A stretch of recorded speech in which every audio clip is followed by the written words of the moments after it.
Hello बच्चों, आज के लेक्चर में हम लोग ज्योमेट्री ऑफ कॉम्प्लेक्स नंबर्स के बारे में स्टडी करेंगे। तो मान लीजिए एक कॉम्प्लेक्स नंबर z है जो x प्लस आई वाई के बराबर है। यहाँ पर x क्या है, उस कॉम्प्लेक्स नंबर का रियल पार्ट है और y उस कॉम्प्लेक्स नंबर का इमेजिनरी पार्ट है।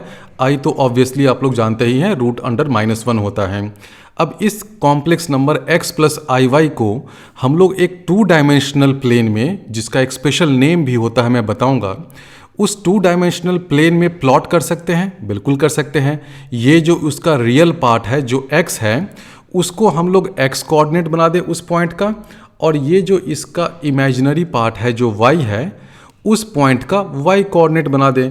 यानी कि इस complex number x plus i Y को हम लोग यहाँ पर प्लॉट कर सकते हैं, जिसका कोऑर्डिनेट x और y है, और इस पॉइंट का नाम p दे देते हैं। तो कोई भी कॉम्प्लेक्स नंबर हो, उसको हम लोग एक 2 डायमेंशनल प्लेन में एक पॉइंट से रिप्रेजेंट कर सकते हैं, और उस 2 डायमेंशनल प्लेन में जो x एक्सिस है उसको रियल एक्सिस कहेंगे। रियल एक्सिस इसलिए क्योंकि x coordinate of this point P है, वो कहाँ से आ रहा है, वो आ रहा है real part of this complex number z। और उसी तरह जो y एक्सिस है, इसको हम लोग इमेजिनरी एक्सिस कहेंगे, क्योंकि जो imaginary part of the complex number है ये y, वो आपको y कोऑर्डिनेट दे रहा है। तो ये हो गया रियल एक्सिस, ये हो गया इमेजिनरी एक्सिस। तो दुनिया में जितने भी कॉम्प्लेक्स नंबर हैं सभी को आप एक पॉइंट से रिप्रेजेंट कर सकते हैं। यानी कि आप कह सकते हैं कि जितने भी कॉम्प्लेक्स नंबर है उनका एक इक्विवेलेंस है, किससे, पॉइंट P से, where point P is a point in the 2 dimensional plane. और इस 2 डायमेंशनल प्लेन का एक स्पेशल नेम भी होता है जिसको कहते हैं आर्गन्ड प्लेन, और इस डायग्राम को बुक्स में आर्गन डायग्राम भी कहते हैं। तो दुनिया के जितने भी कॉम्प्लेक्स नंबर हैं उन सभी को आप 2 डायमेंशनल प्लेन में, आर्गन्ड प्लेन में एक पॉइंट से रिप्रेजेंट कर सकते हैं। और इसका एक और इक्विवेलेंट रिप्रेजेंटेशन है। आप इस पॉइंट को अगर आप ओरिजिन से कनेक्ट कर दें तो ये क्या बन गया, एक डायरेक्टेड लाइन सेगमेंट बन गया, या इसका कुछ नाम भी होता है ना, इसको कहते हैं वेक्टर। तो ये जो OP वेक्टर है ये भी तो कॉम्प्लेक्स नंबर z को रिप्रेजेंट कर सकता है। बिल्कुल सही कहना है आपका। यानी कि दुनिया के जितने भी कॉम्प्लेक्स नंबर z हैं वो सभी के सभी एक वेक्टर से भी रिप्रेजेंट हो सकते हैं, पोजीशन वेक्टर से, OP वेक्टर से, where vector O starts from here origin and it terminates at this point P।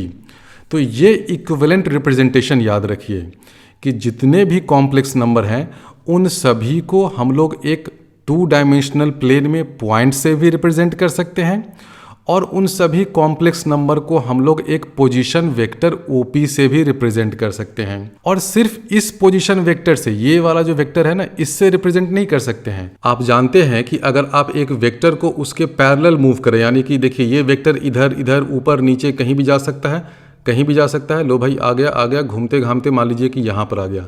तो यहाँ पर आकर के अगर ये दूसरा वेक्टर भी बन जाता है, कुछ भी इसका नाम दे दीजिए, OQ, OP, OR, तो ये दोनों वेक्टर तो सेम है ना, ये वाला वेक्टर और ये वाला वेक्टर तो सेम है, क्योंकि देखिए दोनों वेक्टर का मैग्नीट्यूड सेम है। बिल्कुल सही बात है। दोनों का direction from the x axis ये भी सेम है। तो ये वेक्टर और ये वेक्टर एग्जैक्टली सेम है। तो जिस तरह आप एक वेक्टर को उसके पैरेलल ट्रांसलेट कर सकते हैं, ऊपर नीचे कहीं भी ले जा सकते हैं, प्रोवाइडेड कि आप उसके डायरेक्शन में छेड़खानी नहीं कर रहे हैं, उसका डायरेक्शन सेम होना चाहिए। तो उसी तरह ये जो कॉम्प्लेक्स नंबर z है और इस कॉम्प्लेक्स नंबर से जो वेक्टर आपको मिला OP, इस वेक्टर को भी आप ऊपर नीचे कर सकते हैं, कोई रोक टोक नहीं है। अब ये OP एक वेक्टर है, हर वेक्टर का अपना एक मैग्नीट्यूड होता है जिसको हम लोग मैग्नीट्यूड ऑफ OP वेक्टर लिख सकते हैं। अब इस डायग्राम से आप देख रहे हैं कि ये मैग्नीट्यूड क्या होगा, ऑब्वियसली डिस्टेंस फॉर्मूला से ये XY है, तो ये डिस्टेंस हो जाएगा root under x² plus y²। तो ये हो गया मैग्नीट्यूड ऑफ दिस वेक्टर, या इसको हम लोग ऐसे भी कह सकते हैं कि ये है magnitude of this complex number and this is equal to root under x² plus y²। ये मैग्नीट्यूड क्या दिखा रहा है, ये मैग्नीट्यूड आपको बता रहा है distance of that complex number from origin. अब हर वेक्टर का सिर्फ मैग्नीट्यूड नहीं होता है, उसका एक डायरेक्शन भी होता है। तो डायरेक्शन फाइंड करने के लिए आप किसी एक फिक्स्ड रेफरेंस एक्सिस से उसका एंगल फाइंड करेंगे। जनरली हम लोग जो रेफरेंस एक्सिस है वो x एक्सिस लेते हैं, और इस x एक्सिस का भी पॉजिटिव डायरेक्शन, तो ये वाला डायरेक्शन क्या है, ये डायरेक्शन हो गया positive direction of x axis. तो हम लोग देखते हैं कि इस डायरेक्शन से इसने कितना एंगल बनाया। ये एंगल सपोज थीटा है। अब ये एंगल अगर थीटा है और आप ऐसे परपेंडिकुलर ड्रॉप कर दीजिए यहाँ से, तो ये जो एक्स कोऑर्डिनेट है वो क्या हो जाएगा, ये आर है तो ये एक्स कोऑर्डिनेट हो जाएगा आर कॉस थीटा, बहुत सिंपल, ये सभी बेसिक है। ये वाई कोऑर्डिनेट हो जाएगा आर साइन थीटा। अब ये सब बहुत से बच्चों को पता भी होगा और बच्चे बोल भी रहेंगे सर बहुत ही बेसिक लेवल का है। बिल्कुल सही बात है। ये जो लेक्चर है मैं बिल्कुल बेसिक लेवल से स्टार्ट कर रहा हूँ, एकदम ज़ीरो लेवल से, और इसको मैं बेसिक लेवल से उठाकर धीरे धीरे धीरे करते हुए आपको एडवांस लेवल और एडवांस लेवल के भी जो टॉप के जो क्वेश्चंस होते हैं उस लेवल तक ले जाऊंगा। बहुत ही धीरे धीरे मैं स्क्रू टाइट करूंगा, कॉम्प्लेक्सिटी लेवल बढ़ाऊंगा। मैं आपको ये सब भी बताऊंगा कि दो ट्रायंगल अगर सिमिलर है तो उसका क्या कंडीशन है, इक्वेशन ऑफ अ लाइन आप कैसे फाइंड कर सकते हैं कॉम्प्लेक्स प्लेन में यूजिंग कॉम्प्लेक्स नंबर, तो वो सब मैं बताऊंगा। लेकिन ये अभी बिल्कुल बेसिक है। तो ये आर कॉस थीटा हो जाएगा, ये आर साइन थीटा हो जाएगा, और यहाँ से आप देख सकते हैं कि आर कॉस थीटा किसके बराबर हो गया, एक्स के बराबर, आर साइन थीटा किसके बराबर हो जाएगा, वाई के बराबर। यानी कि ये जो complex number x plus i Y है उसको हम लोग दूसरे फॉर्म में भी लिख सकते हैं जो आप लोगों ने पढ़ा होगा, trigonometrical form of complex number या polar form of complex number. वो कैसे लिखेंगे, x plus i y this is equal to r cos theta plus i sine theta. इसको कहते हैं ट्रिगोनोमेट्रिकल या polar form of complex number. ये जो मॉड हो गया इसको कहते हैं मॉडुलस ऑफ कॉम्प्लेक्स नंबर। और ये जो एंगल हो गया, angle made by this vector OP with positive direction of x axis, इस थीटा को कहते हैं आर्गुमेंट ऑफ कॉम्प्लेक्स नंबर। इस argument of complex number Z, इसको कहते हैं थीटा। अब यहाँ पर एक मेजर प्रॉब्लम आ रही है। प्रॉब्लम क्या है देखिए, मान लीजिए कि कोई कॉम्प्लेक्स नंबर ऐसा है और उसका ये थीटा एंगल आपने कहीं से ढूंढ ढांड के निकाला भाई 45 डिग्री। तो आपका एक दोस्त बोल सकता है कि ये 45 डिग्री तो यूनिक नहीं है, मैं अगर एक चक्कर और लगा करके आ जाऊं ऐसे, यानी कि एंगल हो जाए 45 डिग्री प्लस 2 पाई, तो वो भी आर्गुमेंट है। बिल्कुल सही उसका कहना है। आपका तीसरा दोस्त आ सकता है, वो बोल सकता है कि नहीं नहीं, इस कॉम्प्लेक्स नंबर का आर्गुमेंट 45 नहीं 45 डिग्री प्लस 6 पाई है, तो वो भी सही है।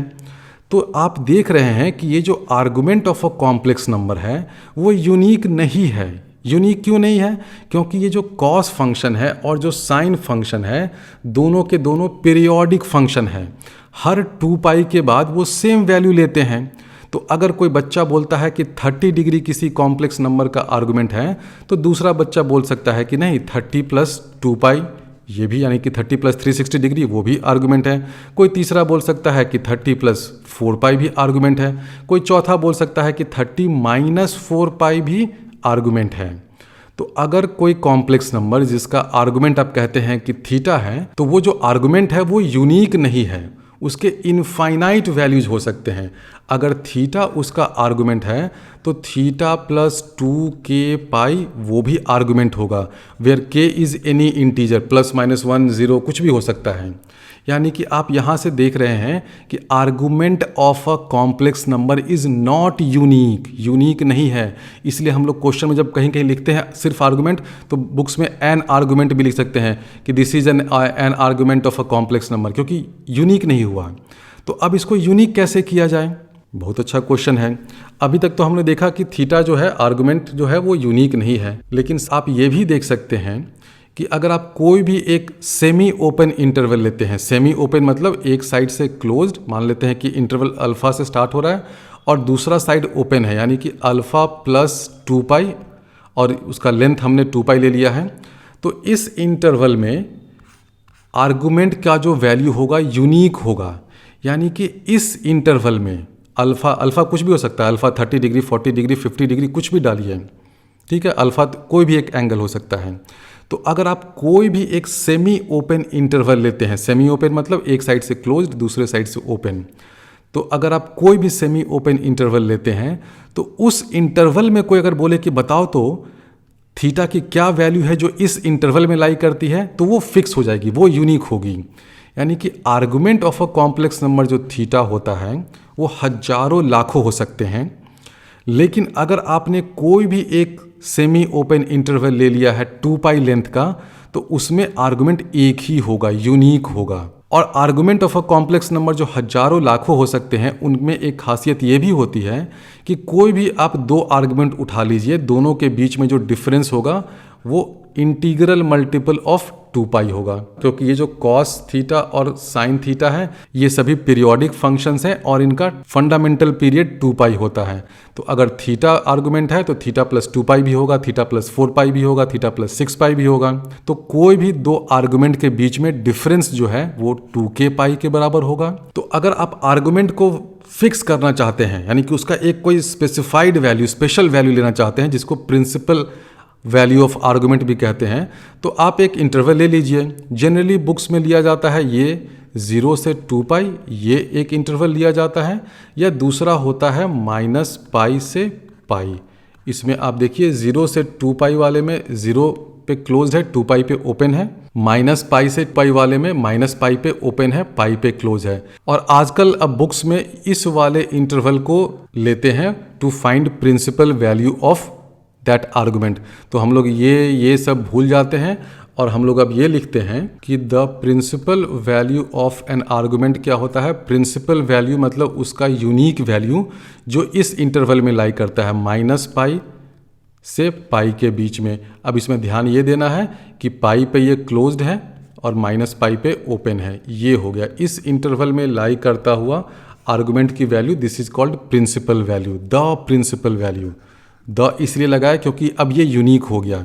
जब तक हम लोग आर्गुमेंट की बात कर रहे थे तो आर्गुमेंट किसी भी कॉम्प्लेक्स नंबर का यूनिक नहीं होता है।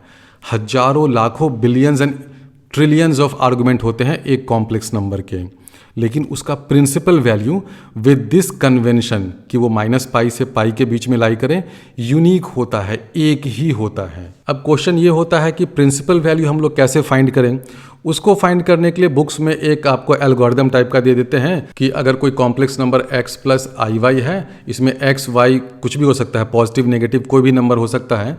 तो सबसे पहले एक अल्फा एंगल एक्यूट फाइंड कर लो which is equal to tan inverse y/x। अब ये एंगल एक्यूट क्यों होगा? एक्यूट इसलिए होगा क्योंकि हमने y/x का मॉडुलस लिया है, तो ऊपर में भी पॉजिटिव आ गया, नीचे में भी पॉजिटिव आ गया, तो ये अल्फा एक्यूट एंगल आ गया। तो अगर अब वो नंबर फर्स्ट क्वाड्रेंट में लाई कर रहा है, यानी कि यहाँ पे लाई कर रहा है, तो प्रिंसिपल वैल्यू अल्फा हो जाता है। सेकेंड क्वाड्रेंट में लाई कर रहा है तो ये पाई माइनस अल्फा हो जाएगा। अगर थर्ड क्वाड्रेंट में लाई कर रहा है तो ये माइनस अल्फा हो जाएगा। और अगर फोर्थ क्वाड्रेंट में लाई कर रहा है तो ऊपर वाले का माइनस करिए, यानी कि -π माइनस अल्फा, यानी कि अल्फा माइनस पाई हो जाएगा। तो ये एल्गोरिदम आपको दिया जाता है प्रिंसिपल आर्गुमेंट फाइंड करने के लिए कि फर्स्ट क्वाड्रेंट में अल्फा, सेकेंड में पाई माइनस अल्फा, थर्ड में माइनस अल्फा, फोर्थ में अल्फा माइनस पाई। अब इसको आप याद कर सकते हैं तो कर लीजिए, लेकिन मैं इस चीज़ को कभी याद नहीं रखता हूँ, मुझे ये बिल्कुल बेकार लगता है। इससे आसान एक दूसरा तरीका होता है प्रिंसिपल वैल्यू ऑफ आर्गुमेंट को फाइंड करने का। मैं बताता हूँ क्या है। यहाँ पे देखिए, जब हमने आर्गुमेंट की बात की थी तो हमने क्या लिया था? Positive direction of x axis से एंगल। अब इस एंगल में आप ध्यान ये रखिए कि अगर आप positive direction of x axis से एंटी क्लॉकवाइज डायरेक्शन में जा रहे हैं, देखिए ये एंटी क्लॉकवाइज डायरेक्शन हुआ ना, तो एंटी क्लॉकवाइज डायरेक्शन को हम लोग हमेशा पॉजिटिव एंगल मानेंगे। अब इस पूरे कॉम्प्लेक्स नंबर वाले ज्योमेट्री में और आगे भी आप लोगों ने फिजिक्स में, टॉर्क में, वो सब भी जगह देखा होगा कि जनरली जो एंटी क्लॉकवाइज डायरेक्शन होता है उसको पॉजिटिव लिया जाता है। राइट हैंडेड सिस्टम में यही चलता है ना। तो अगर देखिए कि कॉम्प्लेक्स नंबर ऐसा है कि positive direction of x axis से ये जो एंगल है वो किस डायरेक्शन में जा रहा है? एंटी क्लॉकवाइज डायरेक्शन में। तो एंटी क्लॉकवाइज डायरेक्शन को हम लोग पॉजिटिव लेंगे। तो अगर कॉम्प्लेक्स नंबर ऊपर की तरफ है, यानी कि रियल एक्सिस के ऊपर है, एक्स एक्सिस के ऊपर है, तो ऑब्वियसली ये एंगल पॉजिटिव होगा क्योंकि ये एंटी क्लॉकवाइज डायरेक्शन है। उसी तरह आप देखिए, अगर आप आगे भी बढ़ते जा रहे हैं, यहाँ तक आ रहे हैं, यहाँ तक आ रहे हैं, यहाँ तक आ रहे हैं, इधर तक आ रहे हैं, तो ये सारे के सारे एंगल पॉजिटिव होंगे। ठीक है, ये सारे एंगल पॉजिटिव हुए ना, क्योंकि यहाँ तक जब आप आ रहे हैं तो एंगल कहाँ तक गया? पाई तक गया। और हम लोग अभी प्रिंसिपल वैल्यू ऑफ आर्गुमेंट की बात कर रहे हैं, यानी कि हम लोग वैसा एंगल ढूंढ रहे हैं जो -π से पाई के बीच में लाई करें। तो होगा ये कि अगर आप रियल एक्सिस के ऊपर हैं, एक्स एक्सिस के ऊपर हैं, यानी कि फर्स्ट क्वाड्रेंट और सेकेंड क्वाड्रेंट में है, ऊपर में है, तो जो भी आर्गुमेंट का एंगल होगा वो तो एंटी क्लॉकवाइज डायरेक्शन में एंगल घूम रहा है। देखिए ऐसे घूम रहा है, एंटी क्लॉकवाइज डायरेक्शन में घूमा तो ये एंगल पॉजिटिव होगा। तो आप सीधे ये देखिए कि भाई ये एक्स एक्सिस से वो कॉम्प्लेक्स नंबर कितना डिग्री का एंगल बना रहा है। देखा यहाँ पे कि चलो भाई इतना एंगल बना रहा है, और एज इट इज़ उस एंगल को लिख दिया, बात खत्म, प्रिंसिपल वैल्यू मिल गया। तो अगर आप एक्स एक्सिस के ऊपर हैं तो एंगल ये देखिए एंटी क्लॉकवाइज बना, एंगल जो आया आपको वो प्रिंसिपल वैल्यू ऑफ आर्गुमेंट मिला और वो पॉजिटिव होगा।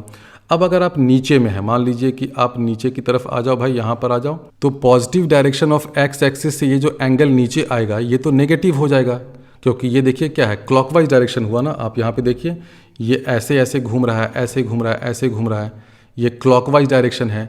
तो रियल एक्सिस से या एक्स एक्सिस से नीचे वाला जो एंगल होगा वो एंगल, क्योंकि क्लॉकवाइज डायरेक्शन में आप घूम रहे हैं, इस पॉजिटिव एक्स एक्सिस से आप क्लॉकवाइज डायरेक्शन में घूम रहे हैं, तो वो सारे के सारे एंगल नेगेटिव होंगे। तो उससे क्या हो जाएगा, आप यहाँ से स्टार्ट करिएगी अपनी जर्नी, यहाँ पे तो आर्गुमेंट 0 होगा, यहाँ से माइनस कुछ होगा, -π/6 -π/2 आएगा, फिर होते होते होते आप यहाँ -π पे जाके रुक जाइएगा। तो देखिए रियल एक्सिस के नीचे जितने भी कॉम्प्लेक्स नंबर्स हैं, नीचे मतलब फोर्थ क्वाड्रेंट और थर्ड क्वाड्रेंट वाले, उन दोनों क्वाड्रेंट में प्रिंसिपल आर्गुमेंट हमेशा नेगेटिव मिलेगा। थर्ड और फोर्थ क्वाड्रेंट के जितने भी कॉम्प्लेक्स नंबर हैं उनका प्रिंसिपल आर्गुमेंट नेगेटिव होगा। ऊपर वाले फर्स्ट और सेकेंड क्वाड्रेंट में जितने भी देखिए एंगल हैं ये सभी आपको पॉजिटिव मिलेगा, ये 0 से पाई तक जाएगा। और नीचे वाला कहाँ से गया, 0 से -π तक गया, और ये -π जो है वो इंक्लूडेड नहीं है। तो -π से लेकर के पाई तक का जो ये इंटरवल बन गया, ये इंटरवल आपको प्रिंसिपल वैल्यू ऑफ आर्गुमेंट दे रहा है। सिंपल चीज़ ये याद रखना है कि अगर एंटी क्लॉकवाइज रोटेशन हो रहा है तो वो एंगल पॉजिटिव होगा, इसको ध्यान रखना। आगे जब हम लोग product of complex number, rotation of complex number वो सब बताएंगे तो वहाँ भी यही कन्वेंशन चलेगा कि अगर एंटी क्लॉकवाइज रोटेशन हो रहा है तो वो एंगल पॉजिटिव है, अगर क्लॉकवाइज रोटेशन हो रहा है तो वो एंगल नेगेटिव है। और वो कन्वेंशन कहाँ से आया, यहाँ से आया। देखिए कोई भी कॉम्प्लेक्स नंबर में अगर आप positive direction of x axis से क्लॉकवाइज जा रहे हैं, ऐसे जा रहे हैं, तो ये जो आर्गुमेंट है ये नेगेटिव है, ये आर्गुमेंट नेगेटिव है, यहाँ वाला भी नेगेटिव है। जितना भी नीचे के पॉइंट्स है ना कॉम्प्लेक्स नंबर, सबका आर्गुमेंट नेगेटिव है। ऊपर वाले फर्स्ट और सेकेंड क्वाड्रेंट वाले जितने भी हैं सबका आर्गुमेंट पॉजिटिव है, क्योंकि ऊपर में आपको एंटी क्लॉकवाइज जाना है, नीचे में आपको क्लॉकवाइज जाना है। और आप ये भी देख रहे हैं कि जो प्रिंसिपल वैल्यू ऑफ आर्गुमेंट है, कुछ भी हो वो -π से स्टार्ट होकर के कुछ घूमते घूमते घूमते वो पाई तक जाएगा। अब कैसे जाएगा वो तो डिपेंड करता है ना। मान लीजिए कि कॉम्प्लेक्स नंबर ऐसा है कि आप गोल गोल इस सर्कल में घूम रहे हैं, मान लीजिए कि आप यहाँ पर हैं, यहाँ से आप ऐसे ऐसे ऐसे गोल गोल घूम रहे हैं, तो क्या होगा, आर्गुमेंट -π से 0 होगा, फिर 0 से होते होते पाई होगा, और उसके बाद अगर अगला चक्कर लगाते हैं तो फिर क्या हो जाएगा, आर्गुमेंट देखिए फिर से हो जाएगा -π से बढ़ने लगेगा पाई की तरफ। यानी कि जो प्रिंसिपल वैल्यू ऑफ आर्गुमेंट है ना उसमें डिसकंटिन्यूटी आती है। ये बेसिक फंडा है, बहुत ही फाइन पॉइंट है, और इसी फाइन पॉइंट पर based I think JEE advanced 2020 में ये क्वेश्चन पूछा गया था कि भाई ये जो प्रिंसिपल वैल्यू ऑफ आर्गुमेंट है उसका ये फंक्शन कंटिन्यूअस होगा डिसकंटिन्यूअस होगा, वो पूछा गया था। तो देखिए क्यों हो रहा है, प्रिंसिपल वैल्यू ऑफ आर्गुमेंट जो है वो -π से स्टार्ट हुआ, पाई पे गया, फिर यहाँ पर देखिए फिर -π से स्टार्ट हुआ, पाई पे गया। और ये सिर्फ प्रिंसिपल वैल्यू हमने -π से पाई के बीच में लिया है, इस कारण से नहीं हो रहा है। आप कोई भी एक सेमी ओपन इंटरवल ले लीजिए, मान लीजिए वो इंटरवल ऐसा है अल्फ़ा, और ये कर दीजिए अल्फ़ा + 2π। अब इस सेमी ओपन इंटरवल में भी तो हम लोग unique value of argument find कर सकते हैं, उसका नाम आप कुछ भी करिए, लेकिन वो तो यूनिक वैल्यू आपको मिला। तो ये जो आर्गुमेंट है ये भी डिसकंटिन्यूअस होगा, बिल्कुल होना ही होना है। अगर आप ऐसे ले लेते हैं कि 0 से लेकर के 2π ऐसा हम लोग करते हैं, तो इसमें भी डिसकंटिन्यूटी होगी। डिसकंटिन्यूटी तो होना ही है, वो प्रिंसिपल वैल्यू ऑफ आर्गुमेंट की फितरत में ही है। क्योंकि हो क्या रहा है, कॉम्प्लेक्स नंबर कहीं से कहीं घूमते रहे, लेकिन प्रिंसिपल वैल्यू के लिए तो फिक्स है ना, -π से पाई तक बेचारा जा सकता है, या 0 से 2π तक जा सकता है, और उसका जो इंटरवल है वो सेमी ओपन ही होना है। अब कुछ बच्चे कहेंगे कि सर आप इसको ज़बरदस्ती का सेमी ओपन काहे कर देते हैं, काहे नहीं आप ऐसे कर देते हैं 0 से 2π, सारा लफड़ा ही ख़त्म। बहुत अच्छा क्वेश्चन है, बहुत ही फाइन पॉइंट है, और ये क्वेश्चन मैंने भी पहले नहीं सोचा था, अभी मैं लेक्चर देते देते मुझे अचानक से स्ट्राइक किया कि क्यों ना हम लोग अपने इंटरवल को ही ऐसे डिफाइन कर लें। तो सोचिए, आप वीडियो को पॉज कर लीजिए, तो आप ये क्लोज्ड और ओपन का चक्कर ही मत रखिए, इसको भी क्लोज कर दीजिए। -π से π क्लोज इंटरवल, या 0 से 2π क्लोज इंटरवल लीजिए। तो क्या प्रॉब्लम है? प्रॉब्लम है बच्चों, प्रॉब्लम है। देखिए क्या प्रॉब्लम है। हम लोग जो ये एक इंटरवल फिक्स कर रहे हैं, क्यों फिक्स कर रहे हैं? हम लोग चाहते हैं कि हमें यूनिक वैल्यू ऑफ आर्गुमेंट मिले। यूनिक वैल्यू मतलब एक थीटा मिल जाए जिसके लिए मैं कह सकूं कि हाँ भाई मेरा x इजिकल टू जो है वो r cos थीटा के बराबर है, y is equal to r sin theta के बराबर है। हमें यूनिक वैल्यू ऑफ थीटा मिल जाए। लेकिन अगर आप 0 को भी इंक्लूड करिएगा, 2π को भी इंक्लूड करिएगा, तो अब यूनिकनेस खत्म हो जाएगी। क्यों खत्म होगी? बहुत सिंपल रीज़न है। मान लीजिए आपका दोस्त घूमते घामते आ गया और बोला कि ये लो एक कॉम्प्लेक्स नंबर 5 भी तो कॉम्प्लेक्स नंबर ही है ना, ठीक है, उसका इमेजिनरी पार्ट 0 है लेकिन है तो कॉम्प्लेक्स नंबर। और अब आपको पूछेगा कि अच्छा ये जो इंटरवल है इसमें ज़रा बताओ तो कि इस 5 का यूनिक वैल्यू ऑफ आर्गुमेंट क्या है। तो अब देखिए यूनिकनेस तो होगा नहीं, क्योंकि 5 का आर्गुमेंट 0 भी हो सकता है, 5 का आर्गुमेंट 2π भी हो सकता है, और 0 भी इसमें है, 2π भी इसमें है। इसीलिए जब भी हम लोग एक इंटरवल स्पेसिफाई करते हैं ना, to find out unique value of argument, तो हम लोग हमेशा क्या लेते हैं, एक साइड क्लोज कर दिया, मान लीजिए कि 0, दूसरा साइड ओपन कर दिया 2π, -π इधर ओपन किया, इधर क्लोज किया। तो इसलिए हम लोग जब भी principal value of argument define करते हैं तो जो इंटरवल होता है एक साइड ओपन होता है, दूसरे साइड क्लोज होता है।